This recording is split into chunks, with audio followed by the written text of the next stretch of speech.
La la la la. Screen peeking. Bop bop bop. Hey everybody, welcome to episode 34 of Screen Peeking, a weekly podcast where Ziggy and I get together to talk about video games and anything video game related. On today's show, we're going to be talking about the Ratchet and Clank State of Play, I guess, is what it's called. I was almost going to say Direct. That happened yesterday, and, talk about Returnal a bit, a bunch of other games. We're just excited to jump in. Let's start the show, as we always do, with how have you been doing, Zig? What have you been playing this week? Yeah, I've been doing good. Today's been kind of fun. I got a haircut before this. I don't know if you guys noticed. I'm kind of clean now. But yeah, I've been doing pretty good. I've been pretty much only playing Nier, to be honest, which I'll talk about later because I have or the new one, Nier Replicant version. Hang on, I want to say the full title. Okay.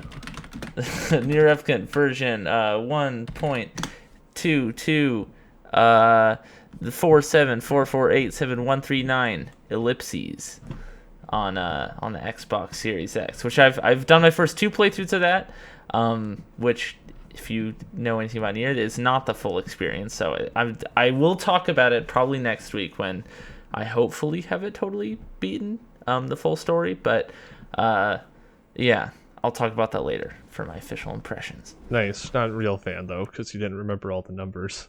I mean, if I was a real fan, I'd remember all the numbers. I'm just saying. Then for me, I've just been playing. I'm not going to get into any of these, but I was playing The Witcher 3 some more. I think I've finally hit that point where I'm falling off, and I'm just not wanting to play any more of it. It's fine. I knew it would happen at some point, but I definitely got to the point where I'm doing the same thing too many times in a row, and now I want to do something different. Then I jumped into some Monster Hunter World again. Loaded up an old file from 2 years ago to play with Jesse, so that was fun. And played a little bit of Piku Niku as well, because you've been recommending it for a long time, and I had a lot of fun with that one too. Don't think I'll finish it, but I enjoyed it. Fair enough. And then played our Game Club game from last week, which is Pathway. Now, Zig, you have something to say about that, right? Because let's just go right into our impressions of Pathway. Now, this yeah, we can so I forgot to play Pathway because I was playing too much Nier this week. Which is a good reason, unfortunately. Yeah, I feel a little ashamed about it, to be honest. I woke up this morning, I was like, fuck, I didn't play any. I was like, or no, yesterday, I think, when I was going to bed, I'm like, shit, okay, I got to play some, tomorrow morning. And then I woke up this morning, I'm kind of feeling some Nier. And so I played that in bed, and then went to my haircut, and then went and got an x-ray. And then by the time I got back, I didn't really have time to play any. So, yeah, a little ashamed about that. But anyways, I'm excited to hear what you think about it. Yeah, and I don't have much more to say about it than you, honestly. I played for...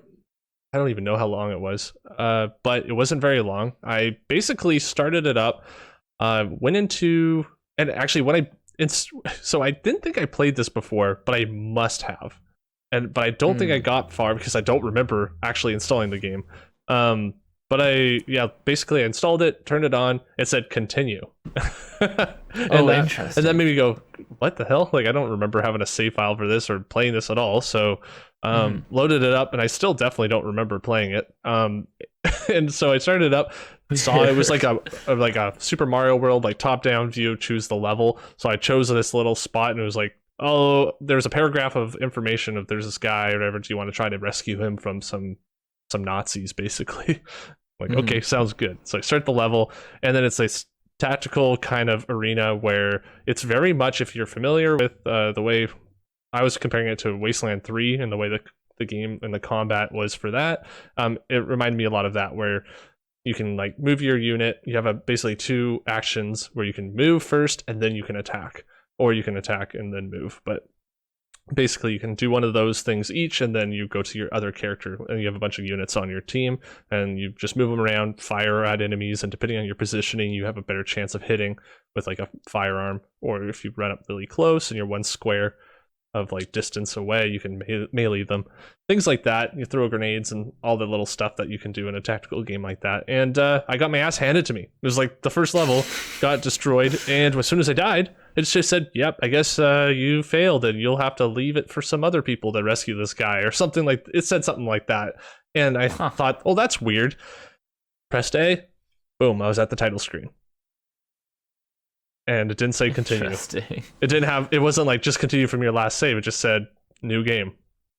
And I was like, okay, so how did I continue before? I don't know how that worked. So I started up, and then it was like right at the beginning, and I went into the first level again, and I died. What? And it was back at the beginning again. And I thought, what the hell? I don't understand. Like, what is going on? Why are you? Is it like a roguelike? So I didn't look into it any more than that. And at that time, it was earlier in the week, and I was like, I'll just go back to it later. That's fine. Like, I don't understand. I don't know why I'm just so bad at this game, but I am, and I'm just getting destroyed. And so really, just the difficulty, I'm just a wuss, and it kicked my ass, and then I forgot to go back to it. So, and yeah, that I had time today, just totally forgot. So, that's just how it goes sometimes. We had a both similar situation, I'd say. And as long as we had a good week playing games, I mean, I've got 4 or 5 games in there that I was playing this week. A little bit of everything. Yeah, that's definitely interesting. And like when you play the first level again, it wasn't random or anything? No, it wasn't. No. Interesting. Weird. So super strange. I feel like I don't know if it was a level I had to do. It could have been like a side thing. Oh, but I just wanted to go back to where I was before, and then just do that, and it didn't work out. Interesting. Yeah, I feel like if there's someone listening to this show right now who's like, yeah, dude, like the Pathway is such a good game. Like they're playing it finally. I can't wait. And then they come to this episode. And then they just are like, oh, I forgot. Oh, yeah, I played it. I don't know. I kind of forgot to play it. I'm so sorry. I'm like right now, whatever your name is, Mike. I apologize for what we've done to you. I don't, because actually I have some more defense I got here. Like I have a lot of reason also to why. Like you were playing Nier, and in my opinion, that's great research for a good topic of this show. But so like I don't dig that, or I don't like give you a hard time at all for that. But and then for myself, like I've actually been working behind the scenes really hard on trying to get this channel prepared for E3. I've just got a new capture card arrive, and I've been doing a lot of like layout stuff. So what you see here, this bright green border and red border and all these colored stuff, it's not going to be as colorful, and I'm going to be changing the layout and all this stuff. So I'm trying to redo a lot of that stuff in the background. So every day after work for like 2.5 hours before hang out with the wife and go to bed, I've just been every week or all throughout this week I've been just doing that. So definitely didn't have a ton of time after that, and excuses, but that's the reality. I'm really excited for E3, and I want to be prepared for it. So let's move into I almost said Pathway impressions.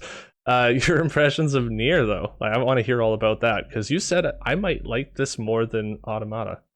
Yeah. So I do want to pitch it to you in a sec. But it is sort of difficult to talk about this game because it's so much why I like it is story, obviously, and I don't want to just talk about the story and spoil it for everyone, especially when it's only a week old. Well, I mean, it's an older game, but it's a game not many people played. Like, I think a lot of people are going to be playing it for the first time.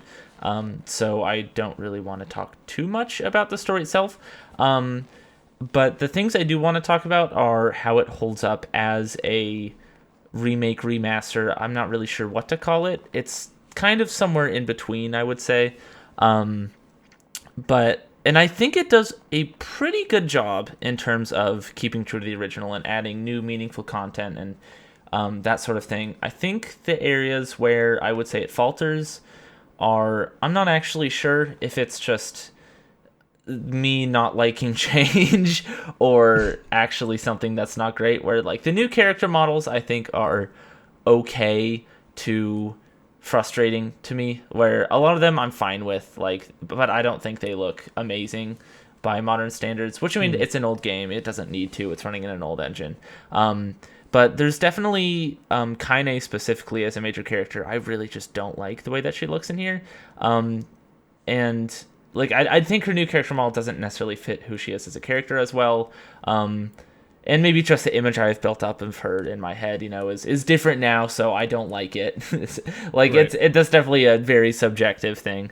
But the biggest thing with, I would say, the visuals is that it does have modern character models that are very stylized, but it's using all the same rigs and animation as the original game, which creates a sort of weird effect where, because they're very detailed models, but they're using really, really stiff PS3 era animations, and not just regular PS3 era animations, but like a very low budget game from the PS3 animations, So it looks really stilted, even more so than I would, or it's more jarring, I would say, than in the original, just because the rest of it looks so nice. But in terms of how that actually affects the experience, I wouldn't say it's too bad. And a lot of that is because I think it has sort of what I will refer to as the Life is Strange effect, where that game looked really not good in terms of animations, but its voice acting, I think, was so well done that the emotional moments still hit really well. And I would say this is an even stronger example of that, where the animations, aren't great, but the voice acting in this is just beyond incredible. It's so good. So all the emotional moments hit as hard as they should. Oh, that's cool. Yeah. And then the couple other big updates is obviously the combat, which is sort of what I want to talk to you about, because the original, like, one of the biggest gripes of it was that it just wasn't very fun. And I've definitely heard some people saying they still don't find this one very fun. And I don't really see why, per se, because personally, I do find this game to be a more enjoyable experience to play than Automata. In terms of its pacing and its levels and just creating variety within gameplay, which I thought Automata just got really stale. Pretty, like, by the time you're totally finished with it, the combat in that I was just really, really tired of, and I think that's because it doesn't change it up enough. And also it has the really terrible, or not terrible, just boring flight sequences where it sort of becomes a bullet hell. And I thought those got really old after a bit. Whenever I had to do those sections, I kind of got tired of it. But this just has really solid melee combat, and it uses that melee combat in different and interesting ways. But it doesn't try to do something outside of its limits, which I think is a big boon.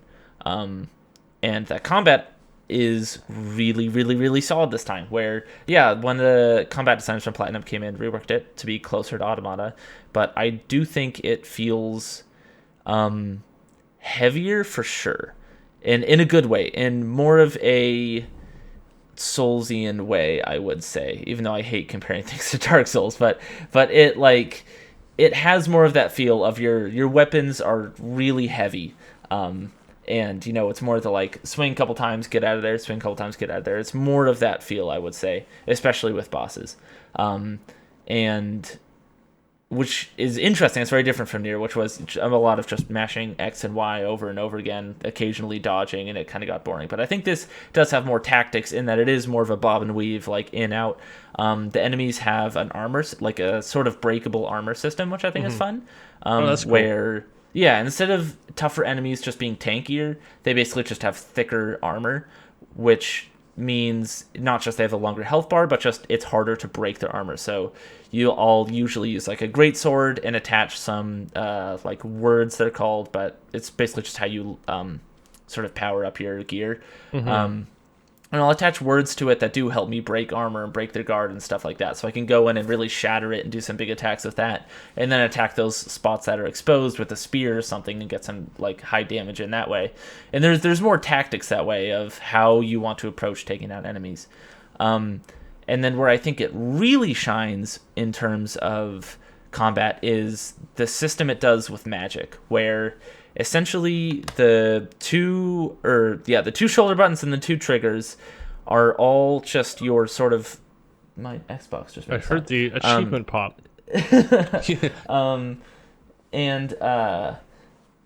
Threw me off. So those buttons are basically your abilities, magic. and yeah, so that can either be your magic or it can be vital moves, like your dodge ability or your block ability, or not vital, but sort of like what you'd expect to be a default thing. And so you can just bind all those abilities to those four face buttons however you want. And you have probably 8 spells, I would say, and then you're blocking your dodge. And you can do that in any formation you want. So if you are like, like on this boss, I find nothing is really blockable, so I'm going to unbind my block and instead put this spell on it because it seems more useful. Or, man, there's just a lot of projectiles right now that are kind of hard to dodge, so I'm just going to do my like absorb magic ability there because that's also kind of defensive. And interesting strategies with that. And I really often found myself switching between spells where, one, it's like you throw these sort of magic spears, like they sort of appear around you in a circle as it slowly sort of charges up, and then you shoot them all at the enemy, and that's really fun. And other times it'd be big groups, so I'd equip like a big magic fist basically that like slam through them, and that's really good at breaking armor as well. So like big tanky enemies, I found that really effective. One that was super fun, you hold it down and just like this sort of sphere appears around you. When you let it go, you like sort of a holographic version of yourself just goes like and attacks like all the enemies around you in this really cool flashy way. Just like kind of teleport around hitting all the guys kind of yeah. And yeah, all that's super fun. They all have different strategies and ways of playing around them. And yeah, so it does feel like there's quite a bit of sort of self-expression in the combat within that, which I think is super fun. And the actual enemy variety, I would say, is fairly light, but because of the way it introduces things with armor and the enemies having different weapons, it does feel like you fight them in different ways, even if the actual enemies themselves aren't super unique and different.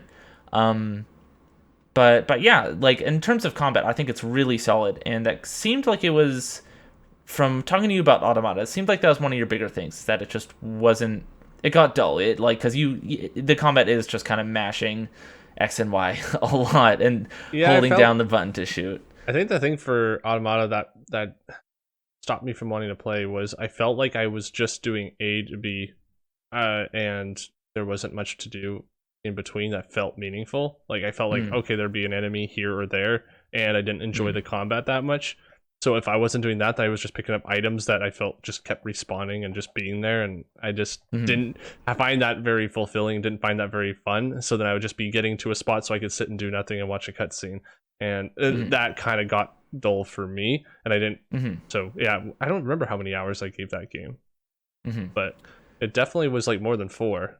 So yeah. So I would say it's still.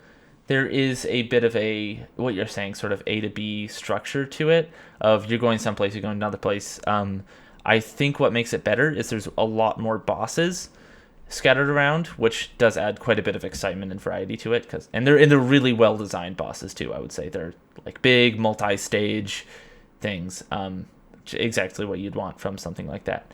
And so that does make things more exciting.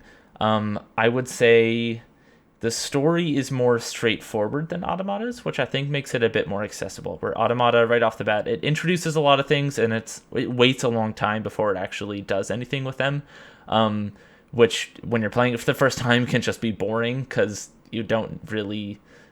So much of what it's saying isn't meaningful yet. So yeah, I would say, in terms of structure, what you're saying, maybe it doesn't do as much. But I think the things that made me think when I was playing, it's like, oh, Nick might vibe with this a little more. I think part of it is what I was saying, where the combat is, a little more tactical and weighty. Like, I know that you enjoy more in games like this. Like, I'd like, because you're a big Souls fan. There is more strategy and less just button mashing. And a big part of it, too, is I know that you just like fantasy way more, and this is a very fantasy game.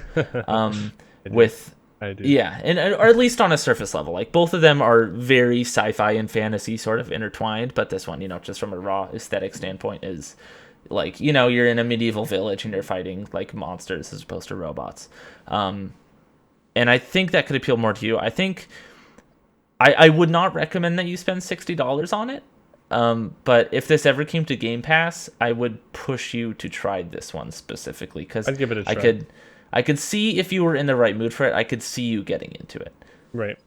Who knows? And that really, I find that's the key for certain series of games also. I might not like one that much, but then if I find one that I really get into, that somehow enables it to click in my mind, and then I actually Yeah. enjoy the other one I didn't like before. I don't have an example right now, but I know it's happened with other series of games before. Actually, and I don't know if this would be the case, but I feel like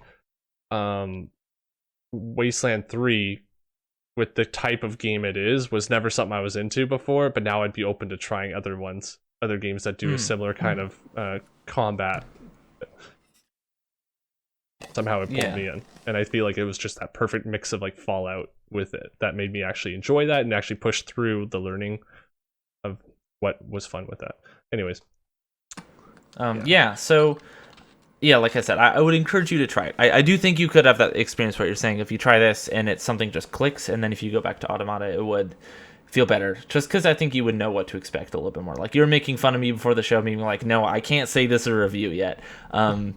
And I think it's hard to understand why until you have beaten a game like this, because getting that full experience, it truly is a different thing. And I feel like I can't fully comment on the experience of this game and its story and stuff like that until I have had that full experience.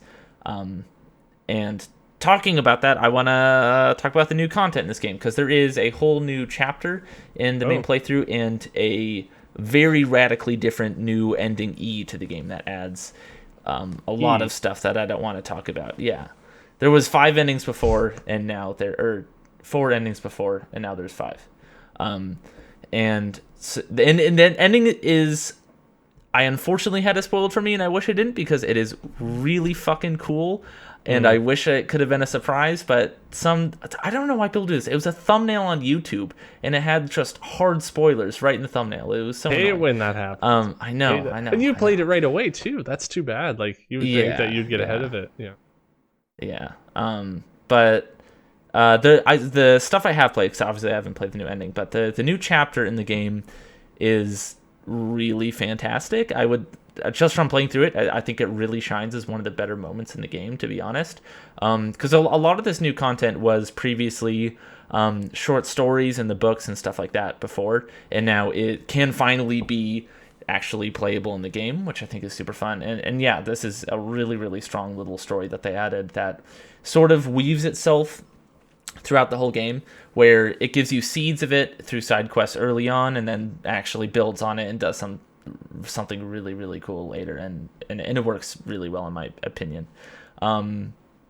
But yeah, that's kind of most I want to say for now. Obviously, the story is pretty fucking incredible, which is the main draw to the game. But I don't have anything to say about it other than that, because it really is just something that you should experience for yourself.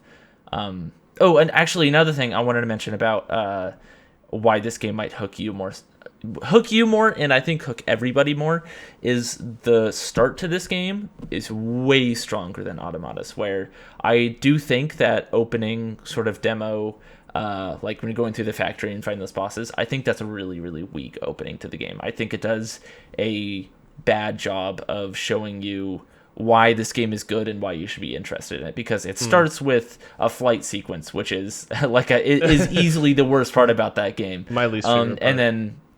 And it's just kind of largely shallow and boring combat throughout that section. And then if you die, guess what? You got to do that whole hour or so of content again. So it sucks to suck, I guess. That's such a rough opening for a game. But this one, it starts out with a really, really strong narrative hook, I think, that initially sort of builds this mystery in your mind and gets you questioning things and wondering what's happening, and is just a strong sort of gameplay experience as opposed to the weak beginning of Automata. So I think that's just good in general. Like, openings are so important in games, especially since they're such commitments, and so it's good that this does better at that. Sorry, I just had to sneeze. So I had to mute the mic and dive out of the way. Yeah, no, I'll check it out if it goes to Game Pass for sure. Mm-hmm. Yeah, I think that's about all I have to say on it. I'll probably talk about it again next week, specifically on, if not next week, then the week after, but on the new ending and stuff like that. Right now I have to grind and get all the weapons in the game so I can get one of the endings, which is going to be fun. But yeah. Nice. So, moving on to our next topic here. Ratchet and Clank had a state of play yesterday.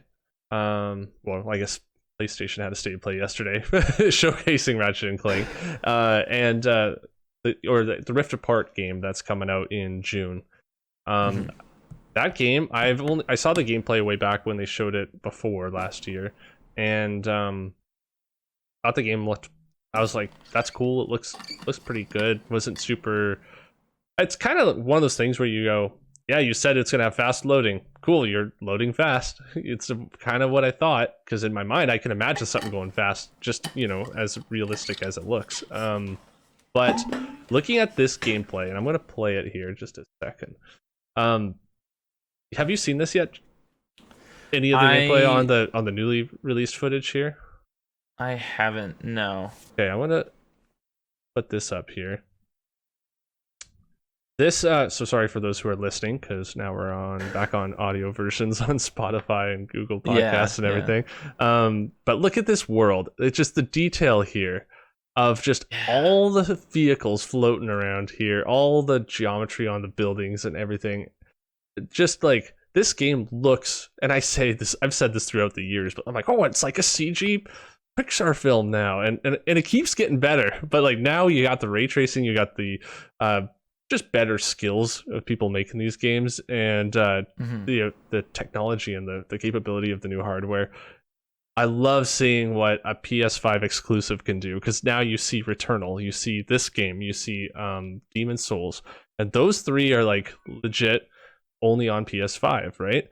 Those games all look so good, like so good, and that doesn't make a game good. But I just wanted to like point out that I have no interest in Ratchet and Clank as a game, and I'm not gonna get it. I'm not gonna play it. But I wanted to watch this gameplay, and I just wanted to keep watching it because I just kept going, wow, this just looks so amazing to me. And I just wanted to bring it up, put it out there as like you got to check out this trailer. I'm like, where is it? I'm gonna zoom ahead here for a second.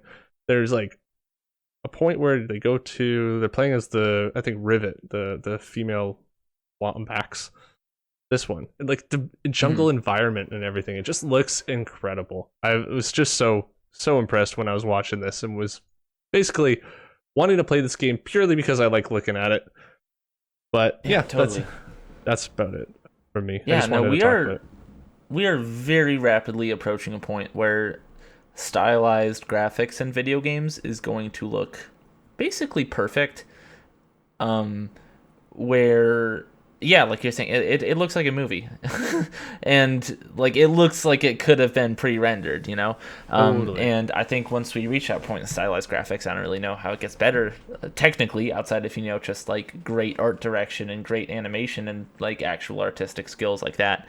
And that's but what's so from a technical standpoint, this Kena Bridge of Spirits is another good example. Right. They look like movies, and I feel like people have been saying that since the fucking PS2 with Kingdom Hearts. It's like, oh, it looks just like the movies with Woody or whatever. And I think we're finally getting to a point where that's actually true. Like I could show some footage of that to my mom and be like, oh, look at this new Pixar movie, and she probably would believe me, Yeah, absolutely. Someone wouldn't feel like they saw some cheap like hardware rendered version of Toy Story in the theater. If they saw that game, if they saw cutscenes from this trailer in the theater, they'd be like, wow, that's a neat looking movie. Yeah, I like the fact that art direction is pretty much not going to be limited by hardware anymore. Just you have to, whatever you want it to look like, you can do it. Now you just have to choose, make sure you stick with your vision. Really cool. I love looking at that. I think I watched that trailer 5 or 6 times now. Or not trailer, sorry, the 20 minutes almost of gameplay. Watched that like 5 or 6 times.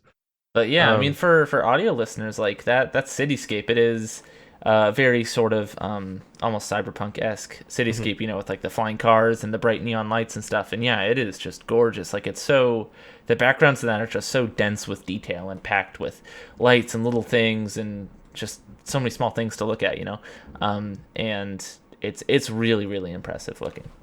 Yeah, it's wild to think of just 20 years ago, Wind Waker, and how Yeah, how yeah. not dense the islands are in Mhm, that game. It's just wild. mhm. Let's move on though. What do you think, Zig, of this new Apex Legends mode, the Arenas mode, and now we know what Valkyrie's abilities are. What do you think of this? Tell me all about it. Yeah, I'm super excited. Yeah, so it comes out 4 or 5 days after recording this, so obviously I haven't actually played it yet. Mhm. Um, but just from what I've seen of them talking about it from previews and stuff, the new game mode especially looks really really exciting to me. Where it is, you can tell. I would imagine it's very Valorant inspired specifically, with how popular that game has become in the last year. Where it's a 3v3 sort of deathmatch mode of, last man standing, or last team standing, I suppose. Where you die, you can be picked up, but you can't respawn. Or you can be knocked down, but you can be picked up from that, but you can't respawn. Right. And before the match, you spend currency on buying weapons and abilities and stuff like that, and you earn more currency from winning a round or getting kills or harvesting them from stations and stuff like that. So it has the tactics of buying and spending, which I think is a really really fun mechanic from Valorant. And combines it with gameplay that I actually like, as opposed to Valorant, where the shooting and the characters and stuff I'm already really attached to, and I think is incredible. And I'm so excited to play it. Partly because I'm tired of playing Valorant with sort of the friend group I play that with, and I'm all gonna force them to play this instead because it's more fun for all of us, I think. But And if yeah, it isn't, I'm you'll make it fun for them. but yeah, this is such a smart addition to the game. I think of sometimes I want to play Apex Legends, I want to be with those characters and that kind of shooting, but I don't want that very slow battle royale experience. I want to just jump in and get kills. And previously, that's what hot drops are for. You drop in, go, get killed, try again. But this seems like such a more condensed version of that, where it does have more small scale tactics and it is constant action. There's no looting and running from the circle and stuff like that. And I think having a a game mode dedicated to that is a really smart decision, from a user experience scale, and also just from a game design standpoint. I think it's a very good idea. Yeah, what do you think And of Valkyrie though? What do you think of the yeah, abilities? Because I know you haven't played her, of course, but still. yeah. So I definitely want to try to get my hands on her because I think she Be a looks goodie. very interesting. I don't know how fun she actually will be to play because she's so different from other legends, where basically her abilities are her passive. She has a jetpack where she can she can fly around similar to Pharah from Overwatch, it looks like, where you can sort of hover and have a limited flight. But you can't shoot while you're flying, I believe. So you can't just sort of fly around and gun people down from the air because that would be That'd pretty be pretty busted. advantageous. Yeah, yeah. And also when you're up there, you're a big flashy target in the middle of the sky. So it's definitely not always the best way to get around. And her tactical ability is she shoots sort of a barrage of rockets down that don't do much damage, but they sort of stun whoever it hits. So it's a good way to sort of get people out in the open and fish them out of certain spots. And then her ultimate is she basically shoots up, jumps up super high in the air, and then redeploys so she can dive down at the beginning of the game. And I think it pulls when up other people, right? Yeah, she can pull her teammates up with her. And when she's up there, she can also scan the ground and sort of tag enemies if they're within her line of sight, which is, if your teammates are fighting, you can jump up and then scan the whole battlefield, and all your teammates can see, oh shit, they're in this cover and that cover, and they can go attack them that way. And I like that, so it's not just a getaway thing. Yeah. So yeah, I really like her. She reminds me of Crypto, where all her abilities are centered around one specific thing, and if you're not using that specific thing, she would probably kind of suck. But if you are using it, I can see so much potential for crazy new tactics and strategies and just ways to sort of get around that will be crazy fun and probably really effective in the hands of the right person, as opposed to someone like Horizon a couple seasons ago, who was a very all-around just good character. Like her lift ability, super easy to use and stuff like that. But yeah, I'm excited to really sort of dive into her and learn how to use her abilities, because Crypto is my favorite character in that game. He's not always who I play, but he's almost always who I win games as, just because if I'm really putting my head in the game and I'm really thinking about what I'm doing and strategizing, he's so powerful, and she reminds me a lot of that. Nice. Yeah, Apex is that game that I always think looks fun. I always have fun when I play it, but like just booting it up, I don't want to play a battle royale, but I like the characters, I like the gameplay. Think I like everything about even the looting of the stuff, just like the battle royale part of it, other than getting what is it called? Killed by the third team that comes in. Getting third party. Yeah. I hate that so much. But I guess that's just part of the game. So yeah, it happens. It's fine. I'll probably try out this mode though. I want to see what it's like, because I don't really know what to expect too much. I don't play Valorant or any of these other games like that, so we'll see if I like it. Maybe I'll like the action, because I typically like to just get into some combat and sharpen up my skills. But yeah, let's move on into I wanted to talk a little bit about Returnal, because that game has you were telling me it's just done a 180. We were talking about it before the show a little bit, but and for me it's been a 180, 100%. Like the fact that on this show I've talked multiple times about how this game just it looked like something I wanted to like, but there's too many effects, too many things that I just felt it was too much going on screen, and I just couldn't see what was going on. Kind of still stand by that, but what I've heard from the reviews, and I was so close to pulling the trigger to buy this game. I really want to buy this game, and I'm sure I'll play it in the future, because I really want to see what it's like. But just the previews, the reviews saying how amazing the 3D audio is, how incredible the haptic feedback is, using the adaptive triggers to have a half pull be your primary fire and that full pull be your secondary fire, which, by the way, that's what Ratchet and Clank Rift Apart is going to do as well.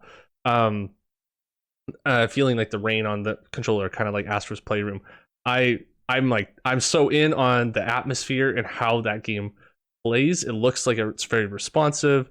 I think Skill Up was talking about how like pretty much every action you do can be canceled into another action, which is fantastic. I love it when you're not just locked into your dodge or your reload, and you can't move or you can't dodge until you finish your reload or something like that. I hate that so much, especially when in a game that needs a ton of mobility like this one does. Just watching gameplay from it just looks hectic as fuck at times, and then at other times it just looks like a really cool walk through the world of Alien. And I don't know, it really looks fun. I decided to spend my dollars though on Resident Evil 8. And I'll talk about that at the end of the show. But yeah, I think this game looks super fun, and I can't wait to play it at some point in the future. And that's a total 180 for me, from being kind of like uninterested but thinking it looks cool, to now being like, I have to get my hands on it as soon as I can. What do you think of it? Yeah, I've kind of I hate to say it, but I've been excited for this from the start, and I'm so glad it's finally kind of clicking for people, because it does look really, really good, and I really want to play it. I really wish I had a PS5 so I could. This is the first time this generation that I have felt that way about a game, because the previous releases just haven't grabbed me personally. And yeah, the way from looking at it, looks like Enter the Gungeon, but 3D and AAA, and with a really, really cool looking story. And that's so up my alley. Like, I love that sort of style of gameplay. I haven't personally played any of Housemarque's other games, so they don't have the same pedigree in my mind, but I do really love this style of game. Like, what it looks like of that sort of 3D bullet hell look, of the walls of orbs coming at you, is very reminiscent of the bits that I liked from Nier, from a gameplay perspective. And seeing that with tighter controls and having it be built around that, as opposed to that sort of being a feature in it, I think it could be super, super, super fun.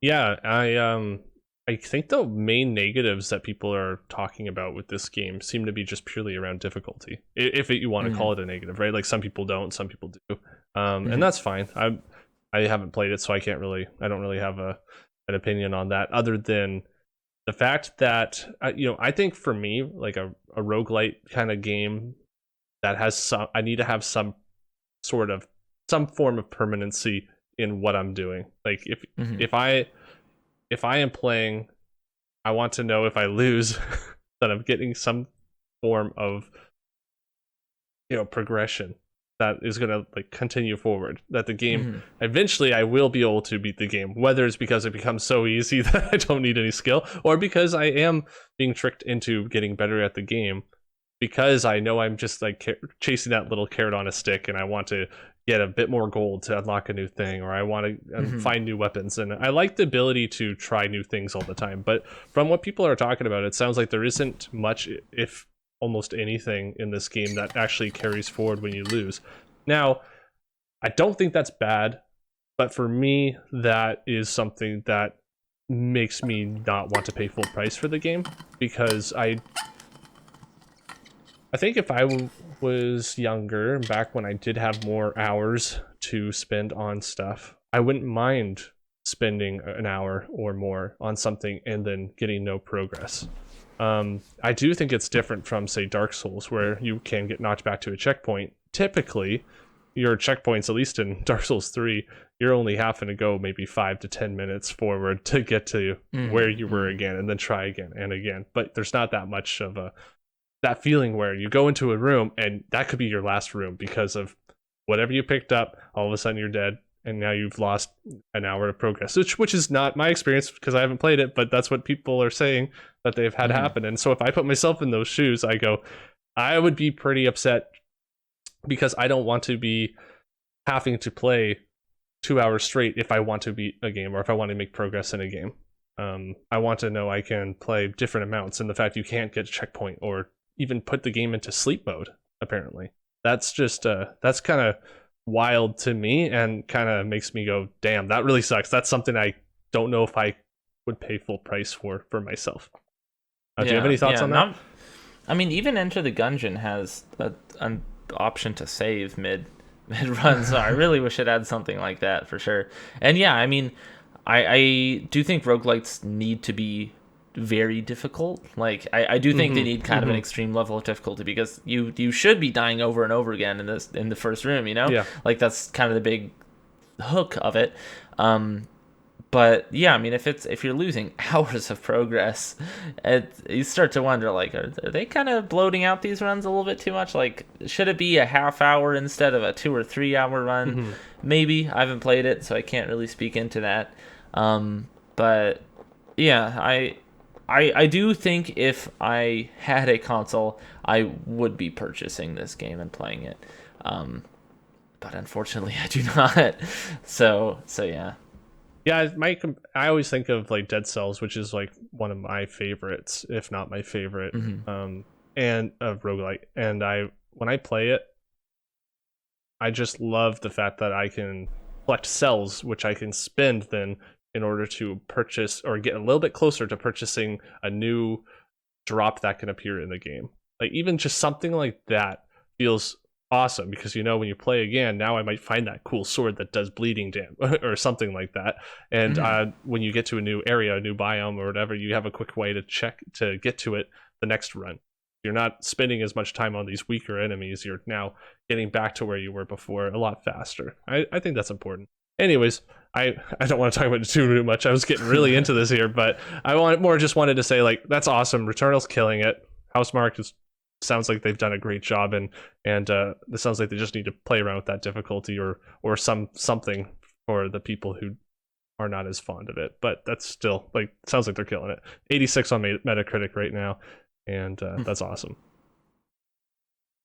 Let's move on into you know what, Zig? I think we got some time. I think you might as well talk about number 8 on our doc here.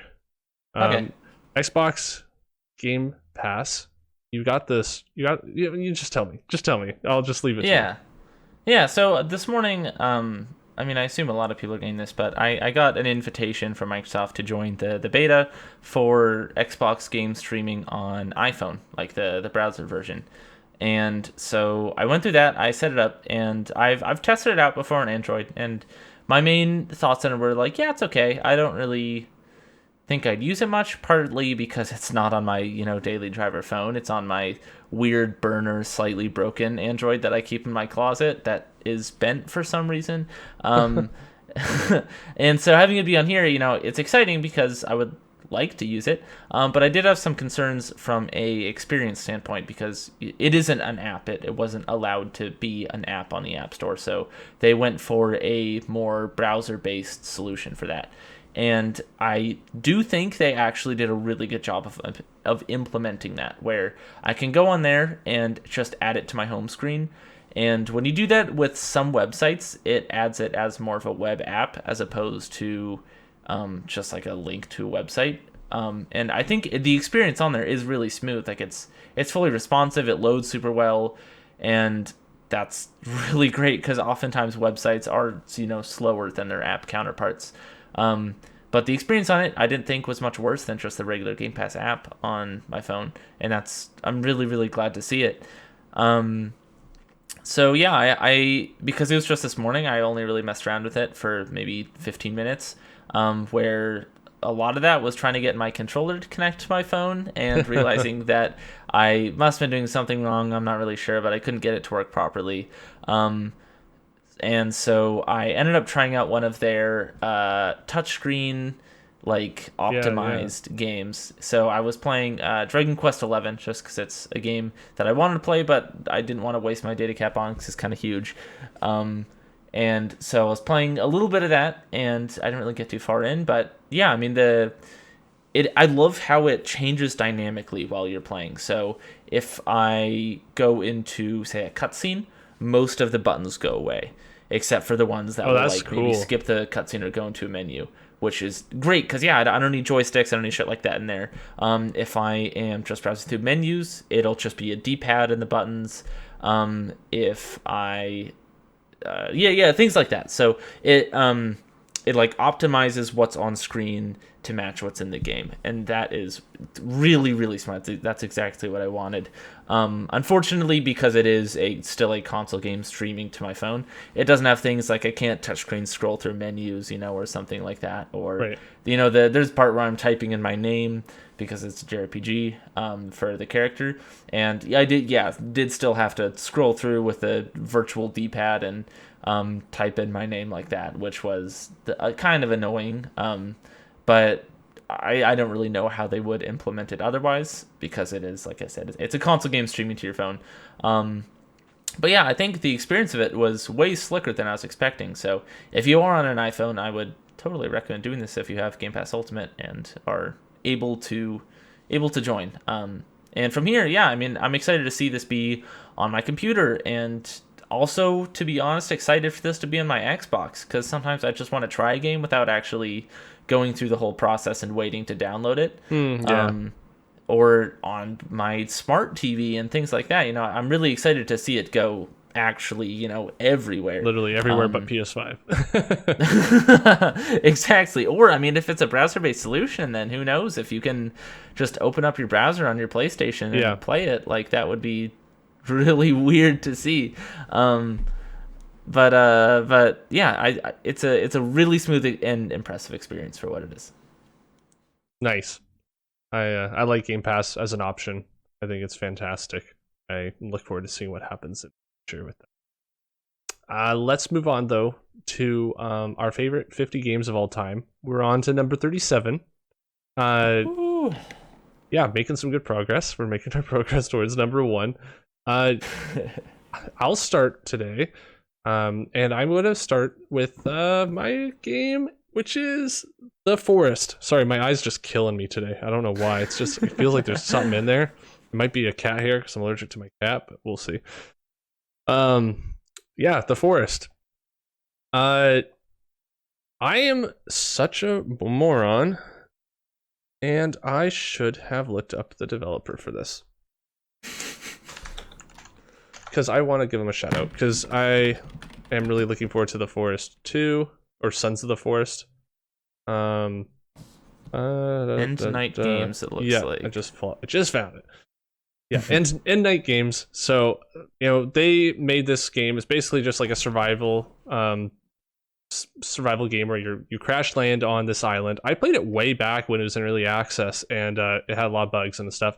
Left it. Years later, I played the full game and played it with a friend in co-op, and I just fell in love with it. It was so freaky. Awesome. You're basically on this island. There's all these like weird mutant cannibal people. They look normal. They just look like some regular tribes people or whatever that are just like been living on this island for who knows how long, and they just want to eat you or kill you because you're invading, right? And and they'll have like effigies, little like structures of wood with all these like human limbs and pieces stuck to it that are just creepy to walk through even if no one's around. You crash land, your son is taken by one of these people, and then you find yourself in a cave, you escape, you're out just in this like dense forest on this island, and you have to survive. So all you have is a lighter to start and an axe. So then you're chopping down trees, you can build yourself a little hut, you can build yourself a campfire, you can start small and you start building your way up to you can get too cold where you lose your max amount of stamina if you stay cold for too long, which obviously really matters if you're trying to run away. And also if you're trying to attack enemies.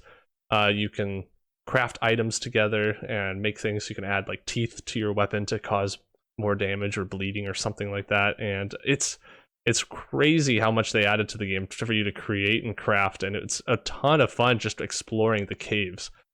Terrifying, but fun. Very rewarding because you can find really cool. You can find a better axe, for example, that does more damage, or you can find a flashlight where you don't need your little lighter that when you're using this and you're going through the dark caves and it just makes this tiny bit of light around you, the little lighter can go out on occasion, and all of a sudden everything's black. No. And then you can hear your thumb and you just click, click, click, click. And just little flashes of light until finally little light or the flame comes back on, and then you can kind of keep going. And it's freaky. It's freaky playing through that. But playing it with a friend surprisingly doesn't make it less scary. It just makes it more fun. I went through the caves with this friend. We're going through, and then this weird, it's like, imagine someone's legs, but then up to where the torso is has no head, and instead of arms it's just a bunch of like fleshy tentacles flopping around as it's wiggling, walking towards you, and this thing's naked. So we were walking through the cave and you see one of these things coming at you. It doesn't matter if you have a friend near you or not. You're jumping, you're screaming, and you're swinging your axe as fast as you can or running away. And the game does a very good job of just creating this sense of dread when the day goes to night and you're looking in the woods and you see a little flicker of light in the woods and you realize it's one of these cannibals, and they got, I guess, someone else who crashed there. They have like one of the little head flashlights or whatever strapped to their head, and they're standing there with a bunch of bones strapped to their back, and they're just kind of looking at you, and they're not attacking, they're just watching you from the woods. And so then you're like, I'm nervous, and sometimes you get a little bit of confidence. You go, I'm gonna chase him down because like I don't like that he's just standing there looking at me. So you run up towards them, they turn around, they run away, and so you start chasing them, or then you stop. Either one, you start looking around and you realize there's more of them, and then they start coming from different directions. They'll be screaming, be there's like, both like male, female, whatever, and they're just like jumping at you, screaming at you, throwing stuff at you. It's freaky. Then you're like trying to get back to your treehouse to climb back up, and if you get up there, then you look down, you just see them all around the tree. It's a game that definitely makes you stressed. You can set up traps though that like if they hit the wire, then they're skewered. It's a ton of fun, and it actually has a story, and it actually has a story that isn't extremely obvious when you beat the game, to where you actually could be trying to think about like, hey, wait, what did that mean, or what did that document say that meant this thing? And all you're doing is trying to find your son in this game and to find out what happens. And I think from what it looks like, you might be playing as the son in the sequel. So that makes sense based off the name. Yeah, so I'm really into this game a lot, and I think it's just I think it works well. It has a little bit of jank to it, but if you're looking for a scary game that you want to play with a friend and not have the horror part ruined for you, this is a great game for that. what's your number 37 game? Yeah. First of all, I want to touch on that real quick. Yeah. Oh yeah, sure. Forest, the more, because you've talked about the Forest before, I think on a Halloween special, the more you talk about it, the more I want to play it, because it does seem like a very unique horror survival experience in a genre that is somewhat bloated, I would say. And yeah, what you're saying with the AI specifically, the way that they don't just rush you, the way that they just sort of like hang back and watch you and run away, like that's such a creepy touch, and that I'm sure was not easy to implement, but it looks really, really fun and really creepy. I'd be down to play it with you anytime we actually have schedule that works out. Yeah. But yeah, so my 37 is a bit of a controversial one. And it is Final Fantasy 15. One of like 3 Final Fantasies that I've played. So part of, I think, my affinity for this game is 2015 when this game came out, because I played it pretty close to when it came out.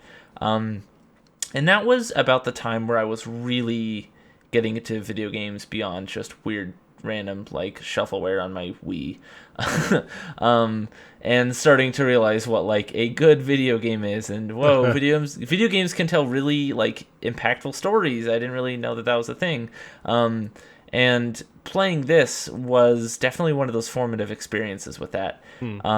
Where it is a very unique story in video games, I would say. The way that it's told, at least, it is kind of just a buddy comedy a lot of the time, where you're just driving around with your 3 other dudes and you're like in a car. Like a lot of the game, you're just in a car driving around. It's mostly silent. Occasionally you have some banter, but you're just kind of like listening to the radio, hanging out. When they're like, hey, you want to stop and get a picture here? You're like, yeah, sure, why not? Well, this is pretty photogenic. And you stop and take a picture.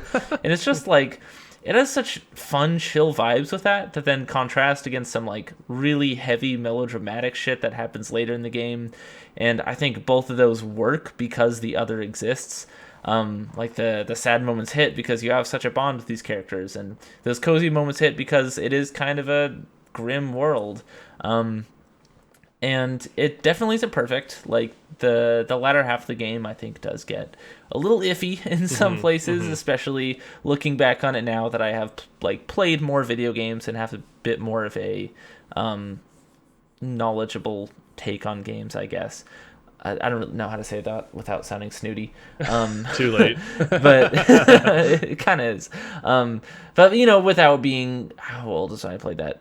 Like 14, I guess. Without being like a kid, and I do still think it holds up quite well, though. I think that game gets a worse rap than it deserves, because I do think it does a lot really, really well. Like, is it a great Final Fantasy game? I don't really know. I haven't played much of the series. I'm sure people had a really similar experience of what I had here with something like Kingdom Hearts or earlier and traditionally better Final Fantasy games. But this is the one that I experienced with, of really getting attached to characters for the first time and really falling in love with the world and all those things. And it really, really hit hard for me in that way. And because of that, it is still impactful for me today. That's great, though. I love when a game can impact you in that. Yeah.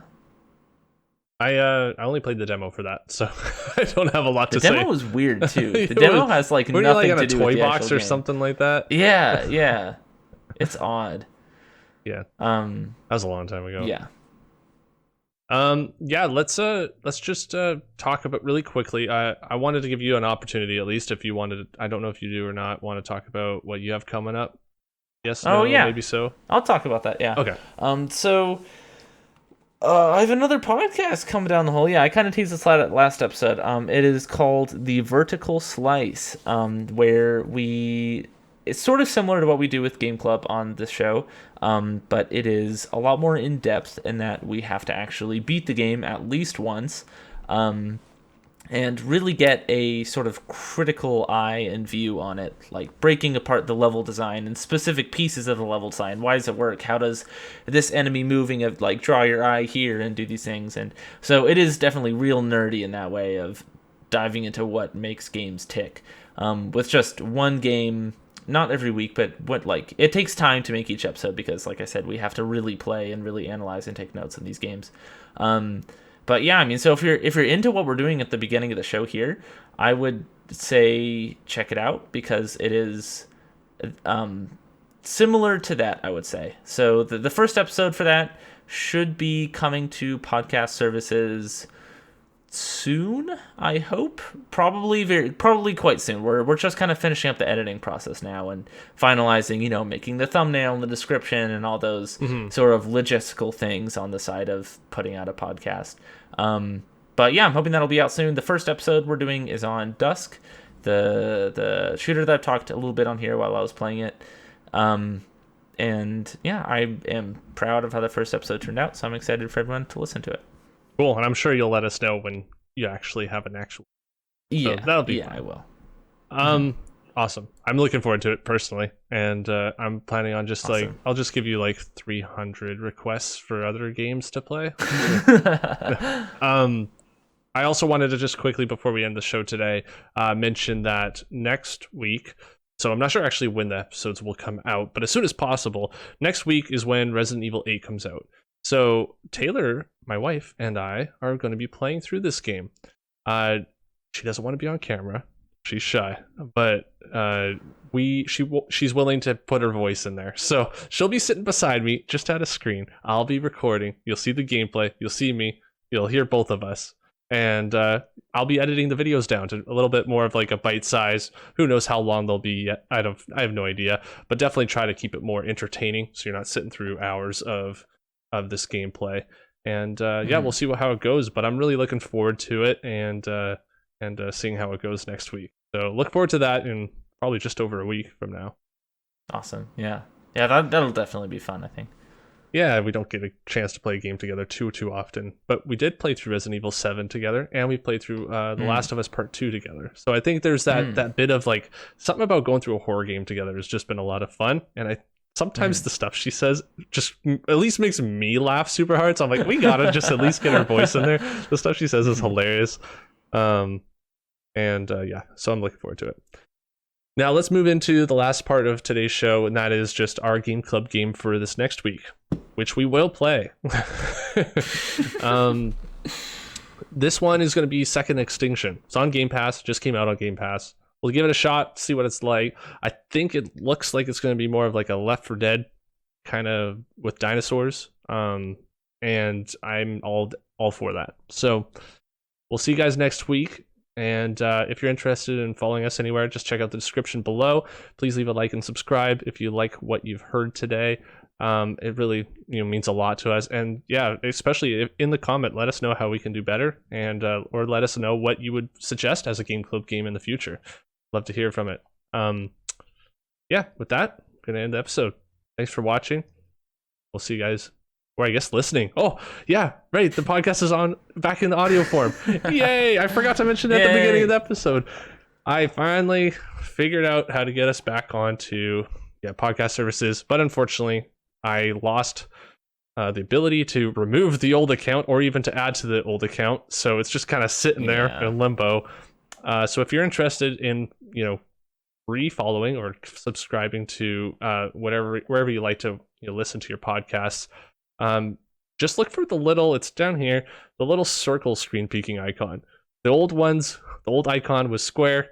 I made this one circle specifically so I could identify it compared to the old one, and that will have all of our podcasts. I went and downloaded all the old files and I re-put them all on the service. So you just have to go to the new channel in order to find all of the previous episodes and all the ones coming up. So with that, I will end the episode. And keep peeking that screen. Keep peeking that screen. Bye. Bye.